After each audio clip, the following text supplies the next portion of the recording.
Amen. So, 4 students walked in halfway through the American history test my father was giving at the community college. Not my father, this is a story that I got. They said, sorry, they said, we had a flat tire. An understanding man, Dad said that if they could all answer just one question correctly, he would give them each an A for the exam. They agreed. So Dad handed each one a piece of paper, placed the 4 in separate corners of the room, and said, write down which tire was flat. So Father's Day, a day to set aside to remember our fathers and reflect on all that that means for us, the good, the bad, even I think the ugly, in terms of how God would minister to us in the context of that. But as I did on Mother's Day, I decided this year to focus our attention on marriage, the primary relationship that is in each home. That ultimately, even if we would desire to be great fathers or great mothers, the primary thing that God would call us to be is to be a great wife, to be a great husband. But rather than talking to moms or wives about what they should do, I talk about what they should receive for their day. Naturally, the call on men to love their wives as Christ loves the church. Well, today, I will do the same for fathers and husbands. But before I get into Scripture, I want to help you ladies understand a little more about what makes a man tick. And maybe help both of you understand how different men and women tend to be. It's not good or bad. It's just the fact that we're different. And I think when we think about the balance that should exist in our lives, and maybe the continuums that we might find ourselves in different dynamics, I think you'll find that a lot of the sources of conflict are placed in what I'm going to be talking about today. So, Father's Day 2019, wives submit to your own husbands. But the first slide would be, again, this male-female continuum, as I shared on Mother's Day. On one side, we have respect and accomplishment, and that just tends to be what comes to a man. Another thing I would want to say is all that I'm talking about is tendencies. Again, if you're a lady that seems to be more male in terms of a certain dynamic, understand that can happen. There's nothing wrong with you. It's not like you're a man instead of a woman. Or the same thing for a man, if you have more of the female tendency. But these are just tendencies that come around. And like I said, I think you will find that depending on how far to the extreme you are, like you imagine a continuum between 0 to 10, and say, 0 is the respect accomplishment where men tend to be, and 10 is the love relationship where women tend to be. The further you are on that extreme, the more conflict and lack of understanding there will be. And that's why it's important to understand this and to know that I think ultimately God, in the process of marriage, would seek to complete us, would seek to sanctify us, so we would all start heading more in the middle.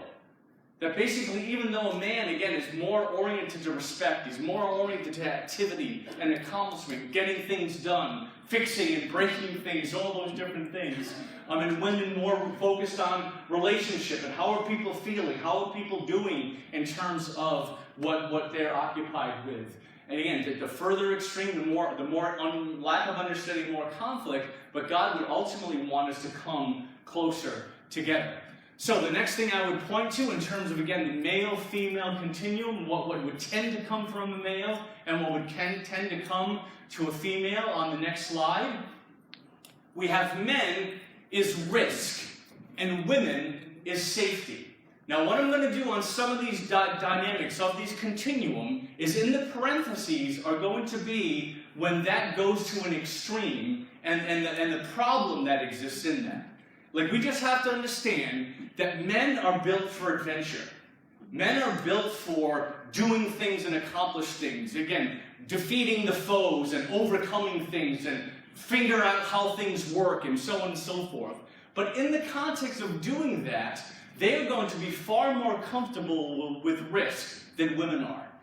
The classic conversation or the argument that tends to have, the father's throwing the kid in the air, and what's the woman say? Don't throw him too high. Don't throw him at all. Wait a minute, don't let our son or our daughter climb that tree. They might get hurt, right? Isn't that what's always happening? And again, so depending on how far this continuum exists, again, men are more oriented to risk and are more comfortable with it, and women are more comfortable with safety. But what we have to understand is that if you push those things to an extreme, where now a man, in the context of his comfortability and risk, is presenting danger to his family, danger to his children. Men might be far more comfortable with, putting their money in risky investments, or, put it here or there, because again, they're just more comfortable with those things. And they just have to be aware of, as women are projecting their safety towards you, oftentimes what they're afraid of is that danger. But what women have to understand is that safety, that orientation that they have, if that then pours over to fear, that can be a very destructive element. I would even say, particularly for moms who have boys, that when women have boys and they try to restrict them in terms of the male dynamic, and all they communicate is safety, and don't give regard to the risk and the adventure and the whatever output or action boys would want to take and fathers would want to join sons in, there's just a place for a woman, particularly when it comes to boys, to let the father have his way. To do what the father understands has to be translated to a boy, particularly in regards to this. Like, it's great that you care about safety. It's great that you want to protect things and keep people whole and healthy and all the not broken bones and all that. But there's just a place for a father. There's just a place for that dynamic that exists in a man to just be comfortable with risk. And, ultimately the bottom line of all this, as we describe what a man is, and women, you look at that and say, that's crazy. Or that's just plain wrong. That makes me uncomfortable. The Bible ultimately calls you to respect and submit to that. And so what I'm trying to do is, before we talk about respecting and submitting, I want to get practical in just what you are respecting and submitting yourself to. And sometimes that is a father that is talking about risking things, throwing the kid in the air, or having fun, or whatever it might be. And you just have to realize there tends to just be this balance that exists. And again, it's not, some women are more comfortable with risk than men are. Again, it's just this are just tendencies that happen that oftentimes cause conflict between couples. The next male-female continuum is men tend to be more oriented to discipline, and women tend to be more oriented to encouragement. That's what those small words, you can see it better there than I can see it on the TV. There's just a tendency for men, because again, he's oriented to activity, he's oriented to accomplishing things, he's going to be more oriented to responsibility. He's going to be more oriented to discipline. He's going to be more oriented to correcting his kids in terms of just what he would communicate, as opposed to a woman, again, who's more oriented to relationship. She's more oriented to how she feels and how the kid feels and how other people feel, how the world feels. And so therefore, she's going to be more oriented to encouragement. Oftentimes when you see situations where, let's give everyone an award.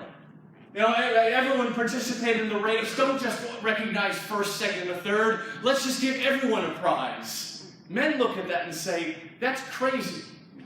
Why are you recognizing one kid in terms of just participating when another kid has worked hard and doesn't put forth his effort, and just recognize the talent that might be there, or the energy, the effort that might be there to say, no, it's first, second, and third. It's not just, maybe a certain award for people that participate, but then the higher awards for the kids that are first, second, and third. See, that's just a man's orientation. Again, more focused on discipline, more focused on correction, more willing to go there with their kids in terms of setting down consequences and being more firm on those consequences. Again, that's what we have to recognize, that where that can devolve into, whether the negative thing that can happen is, again, we can just become more negative as men.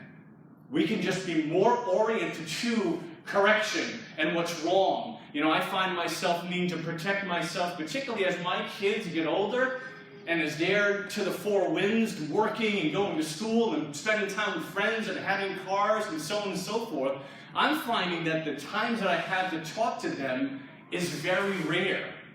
And so oftentimes what happens to me is I talk about negative things. I talk about the things that, how did this get done? How did this happen? What's happening with that job interview or did you get this? And so therefore oftentimes I'm orienting my conversation to what is a priority to me in terms of what are you doing today that supports you for your future? Whereas my mom, Karen, their mom would want to say, well, how are you feeling? How are you doing? How's this relationship? How's that going? And it's just interesting the different tendencies that come from men and women. And to the extent that a man can devolve into negativity, a woman can devolve into just being too positive. There's a point at which encouragement can go too far. There's a point at which I'm sure we know discipline can go too far. But that just tends to be what men, and again, on this continuum, going from 0 to 10, and like I said, the more extreme you are, the more you're pushed into that direction. I would even say that these dynamics are important for any man dealing with any woman, and any woman dealing with any man. Like even as you as a woman are dealing with men out in the business world, or men you're dealing with women, just realize this just tends to be the tendencies that come in, and we just have to be aware that, like as you, particularly women, because you want to fix your man, we'll understand this, we'll get to this, but you want to fix your man far more than he wants to fix you. Just realize that. And so as you're trying to fix him, just realize that what he is, he's like not necessarily doing things on purpose. Like he's not doing it to offend you. He's not doing it to hurt you. This is just the way I am. There's certain aspects of who I am as a man. You just have to kind of learn and understand that that's just the way it works. So, man, discipline, women, encouragement. The next, again, this is the male-female continuum. Another aspect of the female and continuum is a man tends to be thinking, whereas her woman tends to be feeling. A man tends to be silent. A woman tends to be talking. And men tend to be mental processors, and women tend to be verbal processors. I know there's a lot there, but I didn't want to go through some of these quickly because I do want to get to the Bible.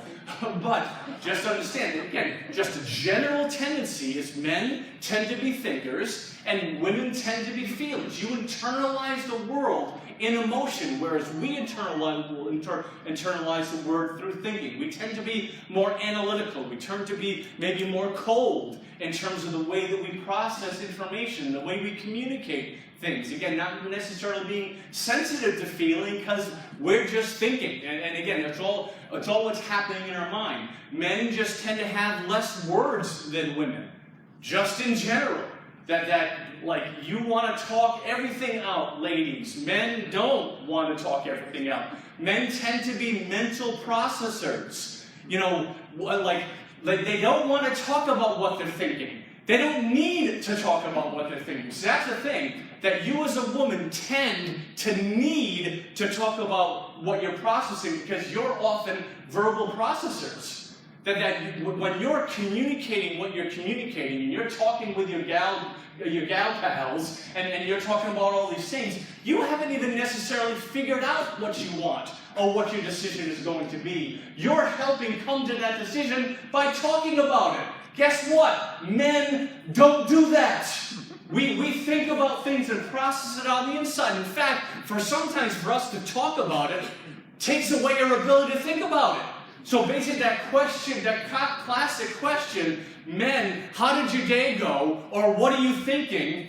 We process through all the things we would have to communicate, all the things that happen, probably dismiss 90% of it, and just answer, fine. Because we really don't want to talk about it.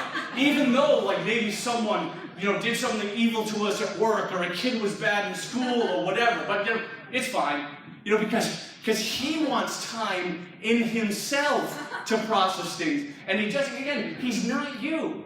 He doesn't operate like you. So again, depending on how extreme you are, I find myself with a lot of these things to be fairly in the middle. But if you get a man that is introverted and a man that's introverted, like if you're a woman that's extroverted, you're in trouble. And just in terms of just understanding that, because that introvertedness is just reinforcing that dynamic that's in a man already, and your extrovertedness is just reinforcing the dynamic that's already within you already. And so again, you just have to understand, this is a tendency. What I would also encourage you to do as couples is I would take these things, take these dynamics, and have a conversation about them. Like, okay, the pastor talked about men tend to be thinking, they tend to be silent, they tend to be men. How much do you like that? How much do you like that, honey?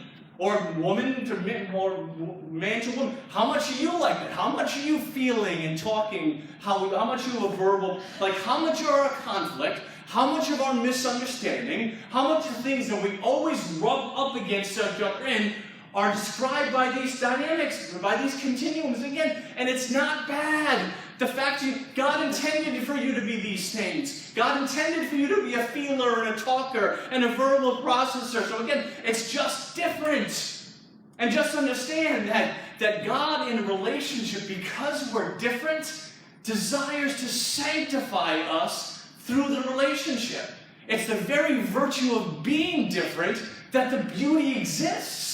I mean, if we were the same, if men were the same as women, women were the same as men, not only would that be boring, but no completion, no enhancement would be done. I wouldn't learn anything about how the rest of the world works because of the fact that I'm married to a woman, so I get to understand that. So, male continue and female continue. The next slide. This is a big one. Men have segmented thinking, and women have interconnected thinking. All right, I mean, I've got the majority of this information, and I would have loved to show the video of laughing your way to a good marriage. Write that down, look it up, because this guy just does a hilarious description of what I'm going to be talking about here. But what he basically says, in terms of a man having segmented thinking, is that basically men's minds are disconnected from each other. And men's minds basically have all little boxes. Like there's a box for the car, there's a box for money, there's a box for a house, there's a box for your mom that's somewhere in the basement. But he has all these boxes in terms of just under how he processes information. And the way a man communicates is he takes a box out of his brain, opens that box, communicates what's in that box, and then puts that box back, being careful not to touch any other boxes. And that's how a man operates. If he segments his life. He basically, again, has different things he's experienced, things he's done, the things he's come across, and again, those are all being put in different boxes where he can then access those boxes and reflect back to them. Now that is something that is the way a man's brain is. Well, a woman's brain is all interconnected. That basically everything is connected to everything. That whether you're talking about the house, the car, the money, the kids, your mom, whatever, the husband, whatever, it's all interconnected to everything. And basically, all of that, again, is supported by this emotion. And so what that means is that when you, in your brain, connect a thought to an emotion, that means you remember it better. And so one thing men say about their wives is she remembers everything. See, men just don't make that connection, or if they do, if they make that connection, they normally just don't care about the past. They don't care about, again, how they were impacted or affected by this thing, because again, we're going to see this, they're more present and future oriented, whereas women are more present and past oriented. But basically, women are processing through things through emotion, and so the reason why they can remember things so readily is because you put a thought to an emotion, and that just seals it more firmly in your brain, is more readily available to remembrance. So that's why, a woman tends to get historical in terms of all the things that she has been through, all the things that you have done. 5 years ago, 7 years, well, remember 7 years ago you did that? No, I don't remember that. And that is just the way a man and a woman tends to talk. Now, another thing that this gentleman brings up is that there's a box in a man's mind that a woman has no clue exists. And that is called the nothing box. And what you find in that box is nothing.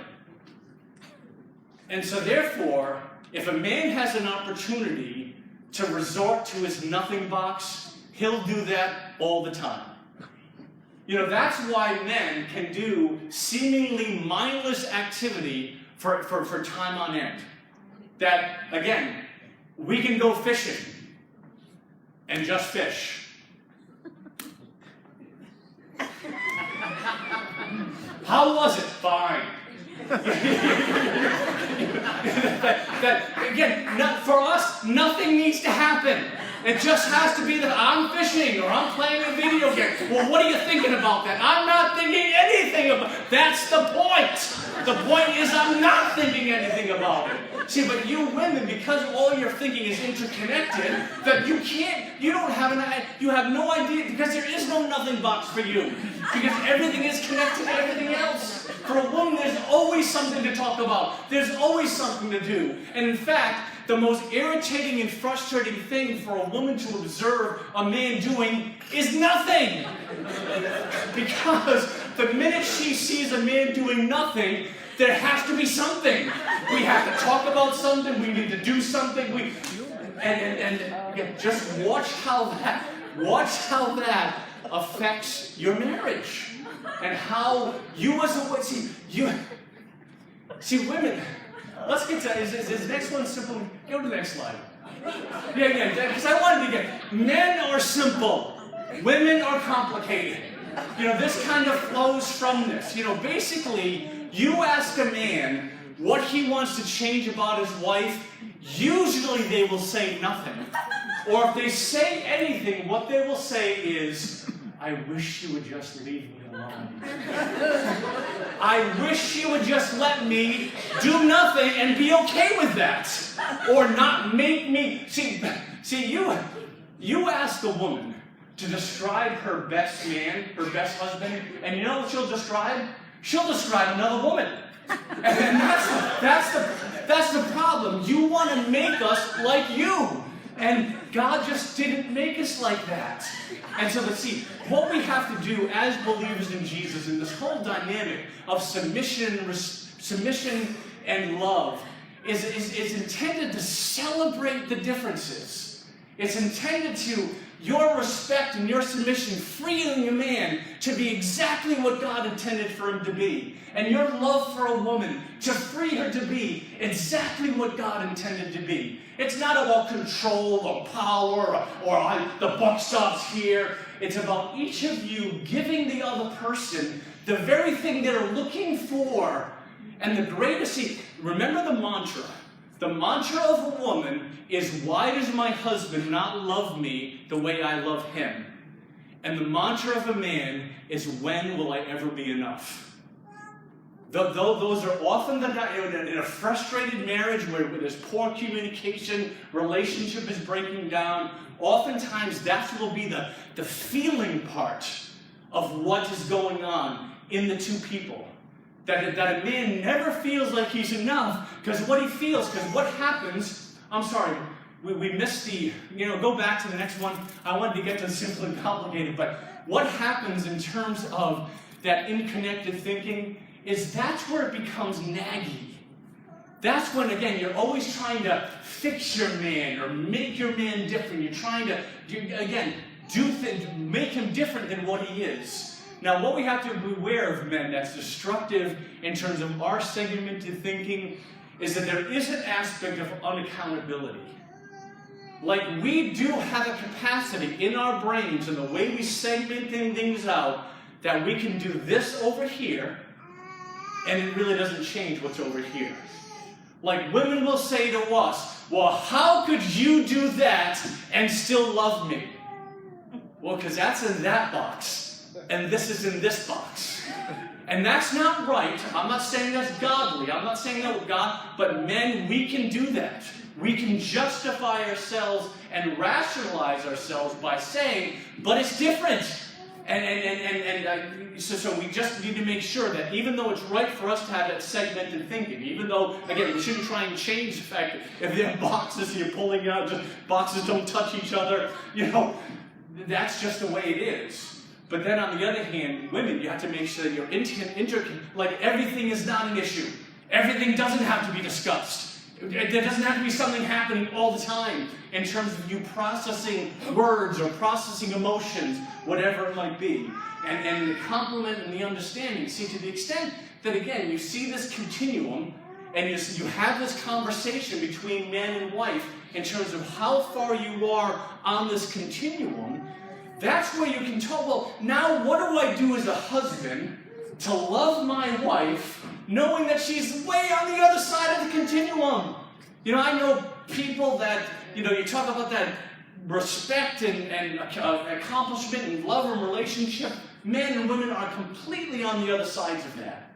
And so therefore, for some men, there's really no need for a relationship. I don't need people to talk to me. I don't need people to engage with me. I don't need people to be by my side. I don't need to talk to people about what I'm going through.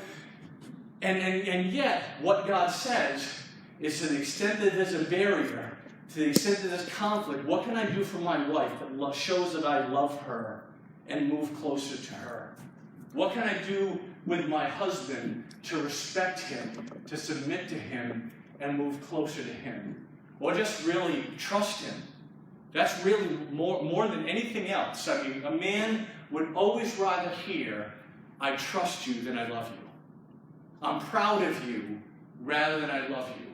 Because again, that is more focused on his accomplishments and again, what he is more oriented to. Let's go to the next slide.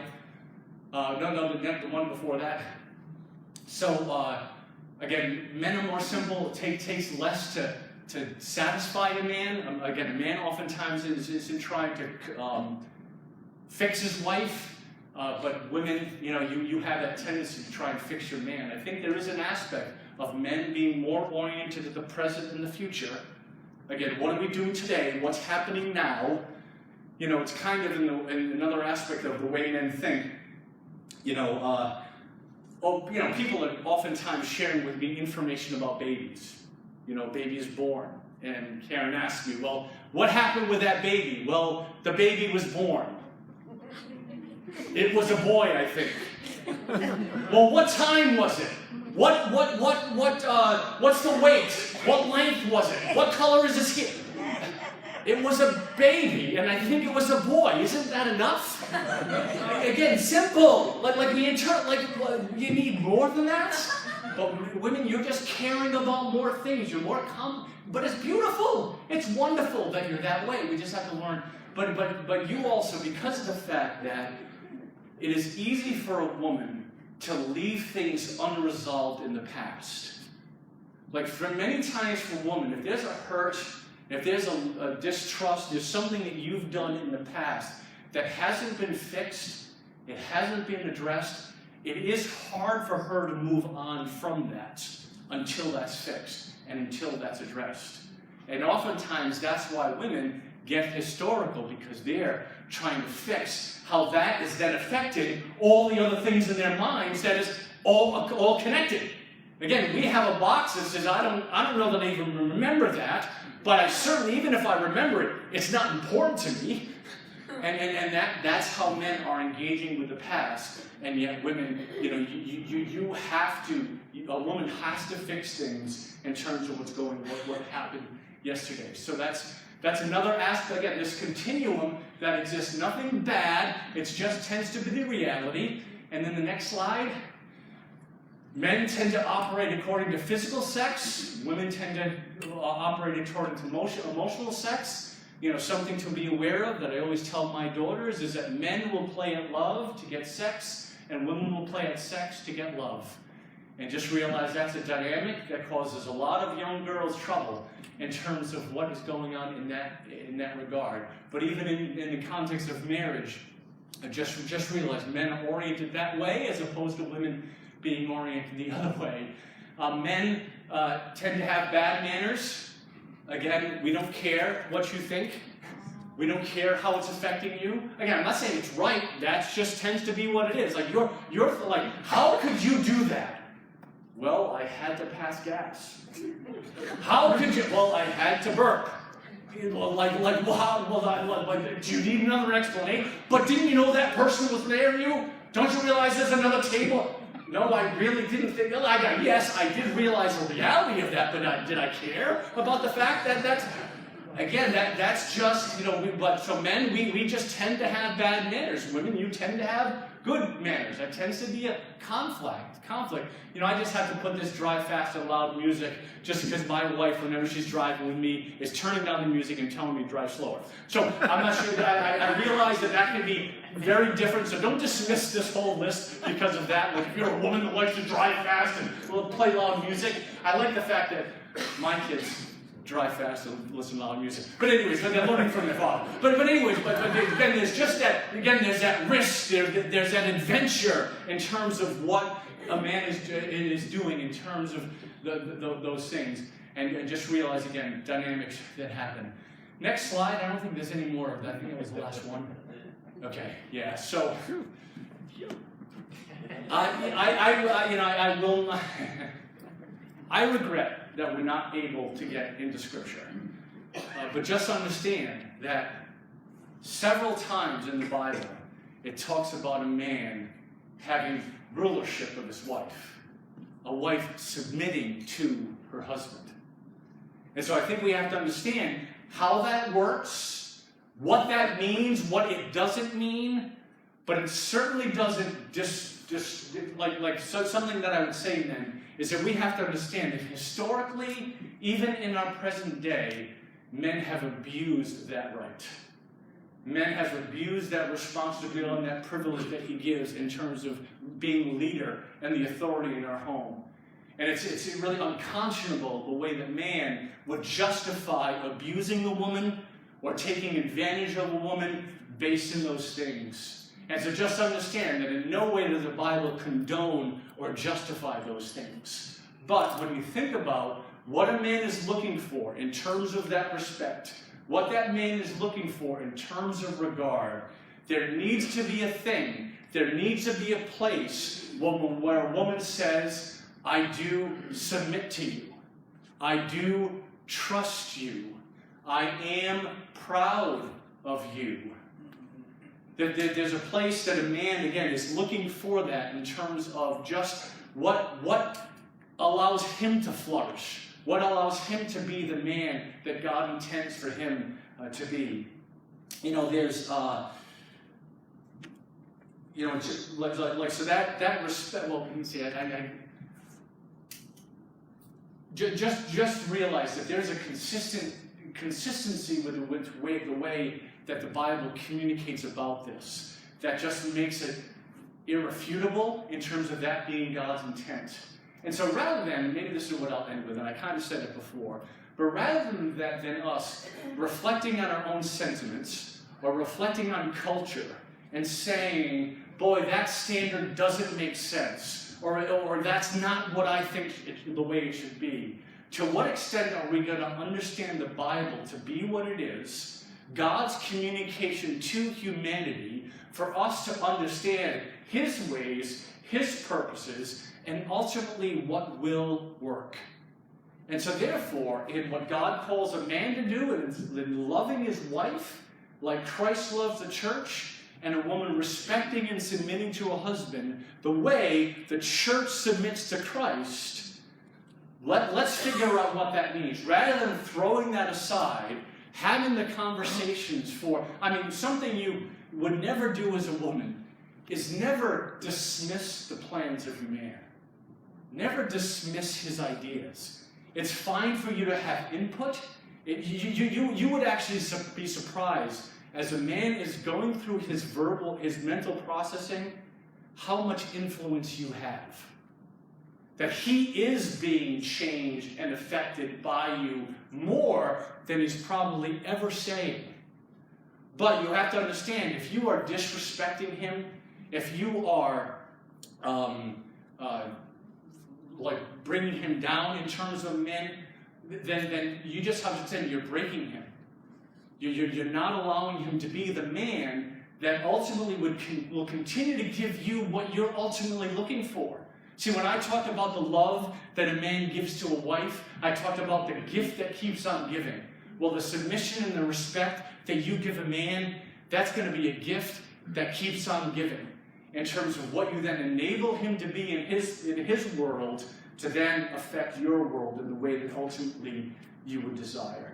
So we need to trust God for that. We'll finish this up and bring out some more principles in terms of the ladies next week. So let's bow and let's pray.